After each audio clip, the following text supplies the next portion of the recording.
এই দুনিয়া একটা খেলার মাঠ। এখানে জিততে হলে সবার থেকে আগিয়ে থাকতে হবে।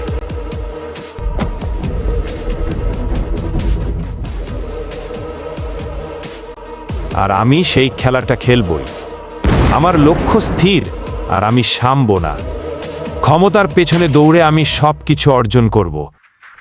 যারা ভাবে আমাকে বাধা দিতে পারবে, তারা ভুল করছে। আমি এসেছি শাসন করতে, আর এই দুনিয়া আমার নিয়মের চলবে।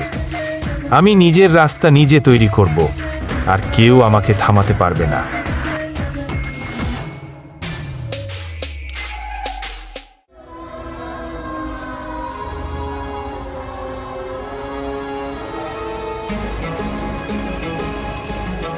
আমি যেখানে যাব সেখানেই জয় নিশ্চিত, কারণ আমি হলাম তাণ্ডব।